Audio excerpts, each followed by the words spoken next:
Hello, ladies and gentlemen, Deja Vu here, bringing you the ace match of ESTRO versus Rokaf, Korean Air Force Ace.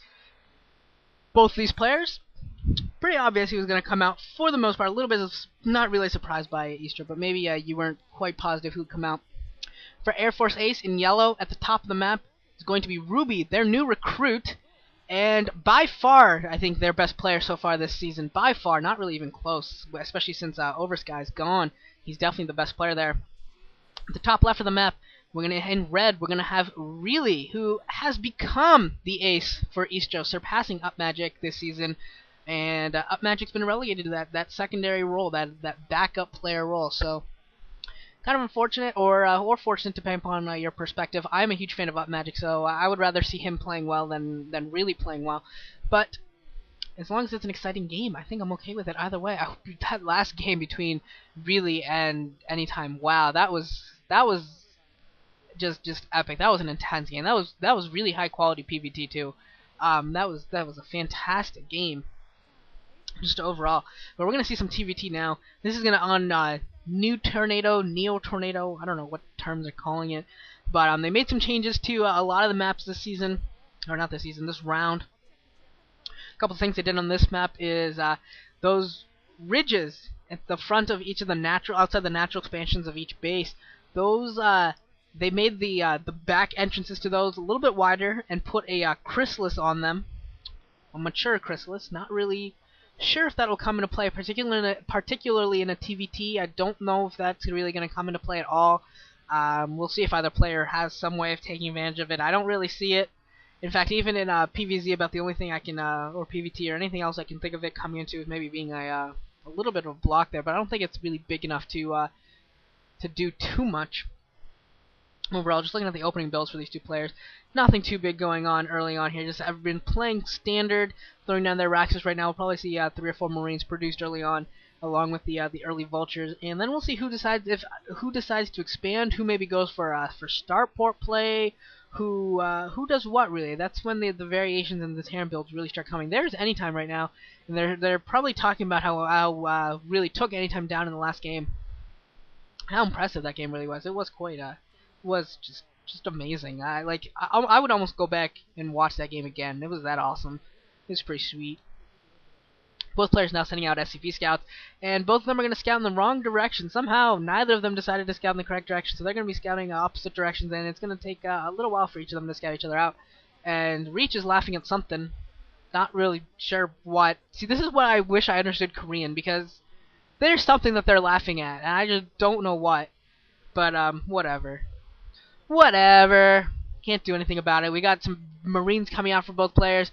It's really standard. This is TVT at its best. Nothing happens at the beginning. Nothing out of the ordinary unless someone goes like starports. But at this stage, I don't think anyone could even have a starport going yet, considering factories aren't done yet. So, yeah, that's great. Looks like the Rax has been lifted for Really after producing that second Marine. Oftentimes you see players pull out 3 or 4 Marines before lifting it off. And there's the starport from Really. So we are going to see some Wraiths for Really. And it's going to be 2-port now, just the 1-port right now, just the 1-port Wraith. And what does Ruby have going? Does he have a starport going down? What does he got? Doesn't look like it. Maybe going for an earlier expansion. That'd be my guess. Both players going down their machine shops, of course. And we're going to see 2-port rates from Ruby. Oh, you want to 1-port me? Yeah, well, watch this. I'll 2-port you. Ha! That's awesome. Yeah, those are the chrysalises I was talking about. They're on the back ends of those ramps, hopefully trying to help out. I think those are supposed to help out Protoss, I think.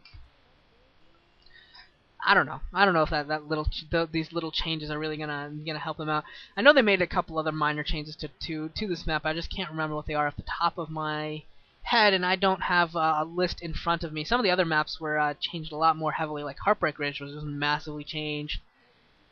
Like, yeah, that's why they're calling it New Heartbreak Ridge. It looks mostly the same, but it's pretty different right now. So next time I see a game on that map, next time I cast a game on that map, I'll go over some of the changes on that one too. Got Control Tower is completed for Really, so he's getting some cloak out, gonna start producing some rates. I assume Ruby's got the same thing going on, only he's got more rates going on. So if he can establish some air dominance, maybe start picking off some tanks, maybe start getting a little bit of an advantage that way. That would be pretty awesome. That is how TVT goes. If you're getting 2-port rates, you got to do some damage. You got to pick off some tanks, pick off some SCVs, delay the tech. Just be a nuisance as much as you possibly can. And Ruby, Ruby. I love that song. Ruby. Yeah, okay.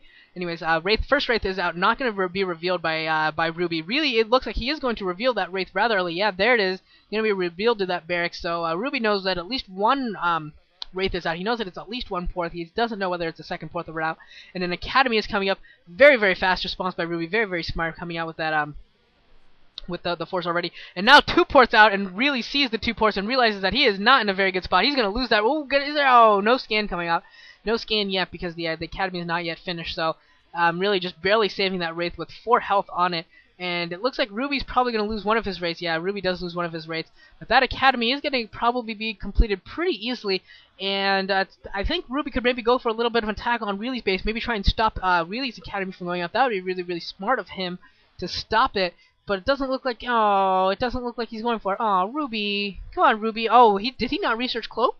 Is that what they're circling there? I just assumed that he researched Cloak. Either it just finished, or he didn't research it. One or the other. And that's unfortunate if he didn't research it. I mean, it's kind of normal. Kind of a requisite of 2-port rates. No, he had to have researched. There's no way that someone would go 2-port rates without researching Cloak. I just can't see that possibly being the case. Don't believe it in the least. Just can't really believe it.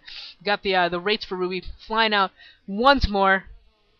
Gonna see what? No, it's still not gonna go for the offensive at all. Jeez, playing defensively with 2-port rates. That is very surprising. Very, very, very surprising to me. And there's the Wraith for really gonna get caught by the 3 rates for Ruby easily, very easily going down there. And the command center going up for Ruby right now. The command center already has been completed and lifted off and is going to be landing for Reely. So Reely's going to get a little economic advantage out of this. He has the compensation coming up. He's got an armory, so he could be going for some earlier upgrades as well. And if he can get to that +2 ground weapon upgrade, he can start picking off tanks much faster. He can start picking them off with 2 siege tank shots rather than 3. And that is bad for Ruby if he allows that to happen. That would be very, very bad. That's just simply to say. And I don't know who that is. Is that Up Magic? That might be Up Magic, actually. And they might be talking about how he's lost his ace roll on ESTRO. And really kind of needlessly cloaking there. There was only 1 Marine there, but he cloaked anyways as he ran away. He didn't really need a cloak. And the rates for Ruby are probably going to be able to pick off this barracks. That barracks does not have a lot of time in order to try and live. And Ruby's going to at least put it in the red without too much trouble. There it is in the red, and it might burn down. It's got about 100 health left. Hopefully, really realizes that it's there and doesn't pull a wash in and actually repairs it. Yeah, anytime anyone has a burning building and they're about to lose it, I accuse them of being washin'. Just every time from now on. And Ruby coming in here with a lot of rates. I've already picked up 3 SCVs, I believe. I think he's already killed. Now finally the scanner coming along with a couple Goliaths. And he's going to run away, not losing any of those rates. So that's important right now. And 3 rates for Ruby really coming in here, picking off a couple of SCVs, I think, so far. But no armory down yet for Ruby. So he doesn't have any Goliaths, doesn't have the upgrade spinning yet. So that's an important difference right now between these 2 players.